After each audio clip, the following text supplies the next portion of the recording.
Hello everyone, कैसे आप सब। Welcome to my channel. अब हम क्लास में स्टार्ट करेंगे economics chapter 1 class 11 micro economics पढ़ेंगे। आज से हम शुरू करते हैं। मुझे कोई जल्दबाजी नहीं है कि मैं फटाफट से करवाऊँ, सिलेबस ख़त्म करने की बस जल्दी है। आराम से धीरे धीरे पढ़ेंगे कंसेप्ट के साथ। एक बार कंसेप्ट समझ आ गया फिर रटने की ज़रूरत नहीं है। हम चैप्टर 1 को छोटे छोटे पार्ट्स में करेंगे, एक दिन में भागम भाग नहीं करेंगे। क्वालिटी के साथ आराम से पढ़ेंगे। इकोनॉमिक्स पढ़ने में आपको बहुत मज़ा आएगा, बस आप मेरे साथ पढ़ते जाएं। डेली क्लासेस को देखें, उसके लिए चैनल को सब्सक्राइब करें। भाई क्लासेस को देखने के लिए चैनल को सब्सक्राइब तो करना पड़ेगा ना, तभी आपको पता चलेगा, नोटिफिकेशन आएगी कि क्लास है और आप अच्छे से इकोनॉमिक्स पढ़ पाओगे, माइक्रो इकोनॉमिक्स। तो लेट्स बिगिन, स्टार्ट करते हैं इंट्रोडक्शन ऑफ इकोनॉमिक्स। आज के वीडियो में हम बेसिक कंसेप्ट पढ़ेंगे। आप सबने बहुत बार ये वर्ड सुना है, Indian economy, Australian economy, US economy. Economics है क्या? इकोनॉमिक्स हमारे आसपास का सारा सराउंडिंग होता है, ठीक है, जो हमें सारे रिसोर्सेज प्रोवाइड करता है। कोई भी बिजनेस है, किसी भी टाइप का बिजनेस है, उसको रिसोर्सेज कहाँ से मिल रहे हैं? कमेंट करो, बताओ कमेंट करो, रिसोर्सेज कहाँ से मिल रहे हैं? नहीं बता रहे? चलो भाई मैं बता देती हूँ, सोसाइटी से मिल रहे हैं। आप सब वीडियो देख रहे हैं, मैसेज, ईमेल, व्हाट्सअप यूज़ कर रहे हैं, इससे भी रिसोर्सेज यूज़ हो रहे हैं, चाहे वो टेक्नोलॉजी है, बट सोसाइटी से ही मिल रहे हैं हमें। भाई टेक्नोलॉजी में जो भी चीज़ें बन रही है वो सोसाइटी बना रहे हैं, ह्यूमन्स ही बना रहे हैं। तो हम इकोनॉमिक्स की डेफिनेशन पढ़ते हैं। इकोनॉमिक्स क्या है? Economics is a science of human behaviour concerned with the allocation of scarce means in such a manner that consumers can maximise their satisfaction, producers can maximize their profit and the society can maximize in social welfare। समझे क्या है economy? तो economy अपने आप में एक system है जो लोगों को, बिजनेसमैन सब लोगों को क्या प्रोवाइड कर रहा है? Means to work. बिजनेसमैन क्या दे रहा है? मीन्स टू वर्क, काम करने की साधन, कि वो किस तरीके से काम करें, एंड अर्न देयर लिविंग, काम करने के साधन, और उसके बाद उनको अर्निंग लीव, वो अर्निंग कर रहे हैं उस काम से, अपनी ज़िंदगी के लिए पैसे कमा रहे हैं। एक अच्छी तरीके से पैसा कमा पाए और उस पैसे को अच्छी तरीके से यूटिलाइज कर पाए, ये क्या है? इकोनॉमिक्स।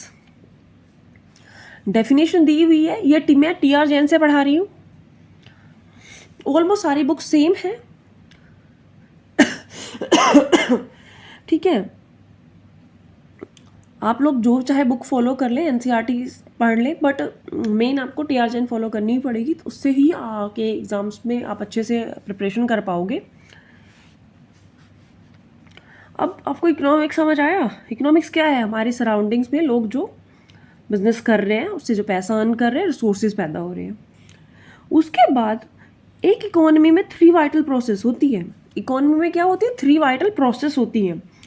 उसमें सबसे ऊपर है इकोनॉमी की प्रोसेस में प्रोडक्शन, ठीक है, कंजप्शन, और तीसरा है कैपिटल फॉर्मेशन। तीसरा क्या है? Capital formation. तो हम देखते हैं कि प्रोडक्शन क्या है। कोई भी इकोनॉमी है वो प्रोडक्शन पे बेस होती है। अब देखो, इकोनॉमी हम ऑस्ट्रेलिया की देखते हैं, ऑस्ट्रेलिया है या यूएस है? यूएस की जो इकोनॉमी है ना, वो बहुत पावरफुल इकोनॉमी है। समझ रहे हो? यूएस की इकोनॉमी कैसी है? पावरफुल इकोनॉमी है, क्योंकि उनका प्रोडक्शन कैपेसिटी बहुत ज़्यादा है। वो पूरे वर्ल्ड में अपना सामान भेजते हैं, इसलिए उनकी इकोनॉमी भी पावरफुल मानी जाती है। सबसे वाइटल प्रोसेस प्रोडक्शन है। सबसे वाइटल का मतलब होता है इंपॉर्टेंट। भाई वोकैबुलरी पढ़ा करो।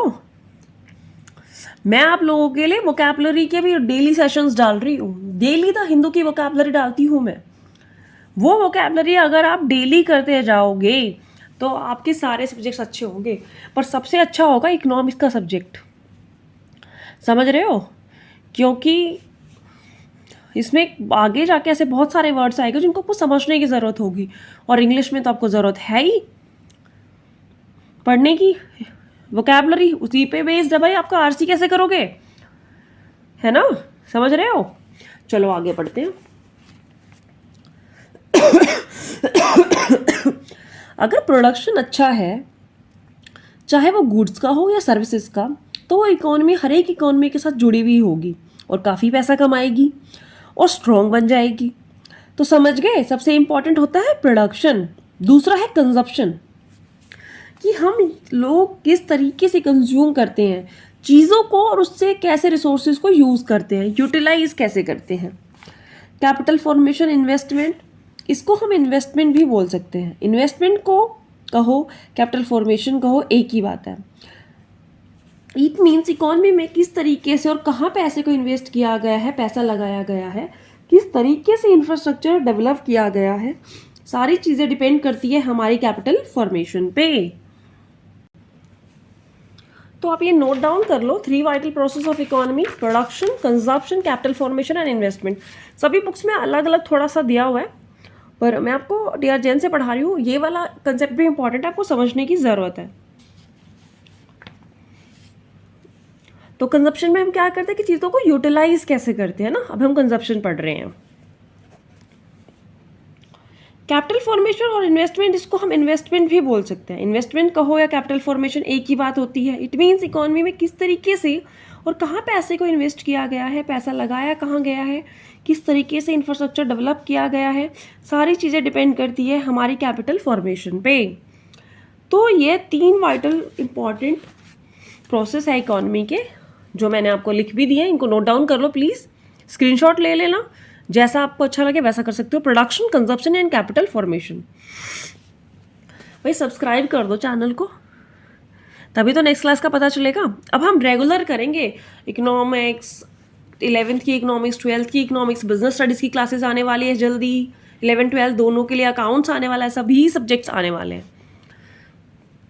तो आप फटाफट से इसको पढ़ लीजिए। अब इसके बाद हम क्या पढ़ेंगे, इसके बाद हम पढ़ेंगे इन्वेस्टमेंट के बाद हमें क्या पढ़ना है, स्कार्सिटी पढ़ना। स्कार्सिटी क्या होता है, स्कार्सिटी का क्या मतलब होता है। स्कार्सिटी का मतलब होता है कमी।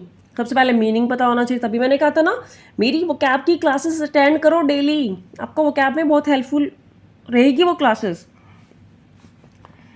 इसका मतलब होता है स्कैरसिटी का किसी भी चीज़ की कमी होना। स्कैरसिटी कब होती है, जब हमारी सप्लाई बहुत कम और डिमांड बहुत ज़्यादा हो जाती है। Means supply is less than demand, तो क्या होती है, स्कैरसिटी होती है। इन सिंपल वर्ड्स, डिमांड ज़्यादा है सर्विसेज गुड्स के लिए और सप्लाई कम है। डिमांड मीन्स कंज्यूमर्स, जो रिसोर्सेज गुड्स को कंज्यूम कर रहे हैं मार्केट में। हम कुछ भी बना नहीं रहे, हमारा तो एक ही काम है कंज्यूम करने का। इससे होगा क्या, गुड्स की कमी हो जाएगी ना सोसाइटी में। अब हम कंज्यूम करते रहेंगे तो सोसाइटी में गुड्स की कमी तो होनी ही है ना। तो चलो डेफिनेशन पढ़ते हैं, डेफिनेशन को समझ लेते हैं साथ में। It refers to the situation when what you have is less than what you wish to have. मतलब जो आपके पास है वो कम है जितना आप चाहते हो। In other words, scarcity implies a situation where supply of resources is less than the demand for resources. ये supply कम है और demand ज़्यादा है। Choice is the outcome of scarcity. Choice क्या है, choice से क्या होगा, choice करने से scarcity की प्रॉब्लम थोड़ी सॉल्व हो जाएगी। सबको समझ आ गया कि scarcity क्या होती है। तो अब हम नेक्स्ट टॉपिक करेंगे स्कार्सिटी में कि इकोनॉमिक प्रॉब्लम क्या होती है, और साथ में ही नीचे चॉइस की डेफिनेशन दी हुई है। ठीक है, ये पॉइंट्स दिए हुए हैं, ऑल्टरनेट यूजेस, स्कार्सिटी, ये सब आप पढ़ लेना, डेफिनेशंस को लर्न कर लेना। अब हम समझते हैं, अगर हम सारी एक एक लाइन पढ़ने लगेंगे तो हमारा तो सिलेबस ऐसे ख़त्म नहीं होगा ना। हमें सिलेबस नहीं ख़त्म करना है, हमें क्या करना है, चीज़ों को समझना है, समझ के पढ़ना है, ताकि वो लॉन्ग टाइम तक हमें याद रहे। तो हम समझते हैं कि स्कार्सिटी होती क्या है, और अब हम नेक्स्ट टॉपिक करेंगे इकोनॉमिक प्रॉब्लम। ठीक है, नेक्स्ट टॉपिक क्या है हमारा? Economic problem. इकोनॉमिक प्रॉब्लम क्या होता है? इट मीन्स हमारी इकोनॉमी में क्या प्रॉब्लम है, क्या दिक्कत है। Economic problem is basically the problem of choice. Choose करना पड़ता है। इकोनॉमिक प्रॉब्लम क्या है? Basic the problem of choice. हमें चूज करना पड़ता है। चूज क्यों करना पड़ता है? अब हम समझते हैं कि चूज क्यों करना पड़ता है, कारण क्या चॉइस करने के पीछे। देखो, एक एग्जांपल से समझते हैं। आपको शादी की शॉपिंग करनी है और शादी की शॉपिंग करने के लिए आपको 10,000 रुपये मिले। कितने मिले? 10,000। अब घर से गर्ल्स को ज़्यादा पैसे चाहिए शॉपिंग के लिए, है ना। गर्ल्स जितनी भी हैं वो सब मुझे कमेंट करें कि भाई शॉपिंग के लिए 10,000 सफिशिएंट नहीं है। किस किस को 10,000 कम पड़ते हैं शॉपिंग के लिए, उनको ज़्यादा चाहिए। फॉर एग्जाम्पल, रिया को लहंगा लेना है, cosmetic, jewellery, makeup, parlour, gift, भाई बहुत सारी चीज़ें लेनी है। इन पैसों से वो बहुत कुछ ले सकती है, बट क्या वो सब कुछ ले सकती है? नहीं। 10,000 में वो बहुत कुछ ले सकती है, लेकिन सब कुछ नहीं ले सकती। तो आप सब बताओ 10,000 में क्या क्या आ जाएगा? क्या सब आ जाएगा? कमेंट करो, गर्ल्स कितने का लहंगा लेंगी। कोई भी गर्ल है क्लास में, वो मुझे कमेंट करके ज़रूर बताए कि अगर उनको 10,000 मिले शादी के लिए तो क्या वो सारी शॉपिंग अपनी कंप्लीट कर लेंगी? 10,000 में सब खरीद लेंगी? तो कमेंट करना गर्ल्स मुझे। तो भाई रिया सब नहीं ले पाएगी 10,000 में, उसको चॉइस करनी पड़ेगी, बिकॉज रिसोर्सेज कम है, मतलब पैसे कम है। अब तो इस टाइम पे पैसे ही रिसोर्सेज हैं और वांट्स अनलिमिटेड है। समझ रहे हो?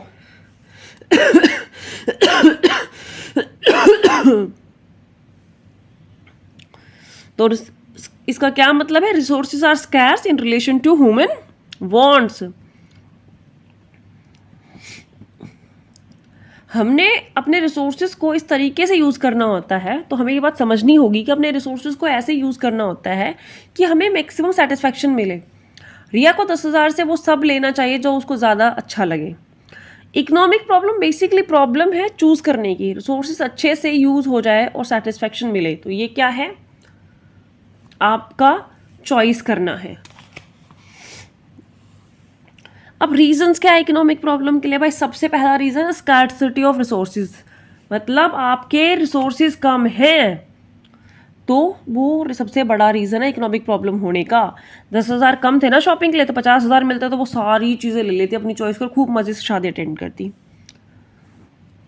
तो रिया का सारा शॉपिंग हो जाता 50,000 में। तो सेकंड क्या? Unlimited human wants. अब ह्यूमन की जो वांट्स है ना वो अनलिमिटेड है, चाहे भाई कितने भी चीज़ें वो ले ले, पर हमेशा उसको कुछ ना कुछ चाहिए होता है, हमेशा वांट्स चलती रहती है।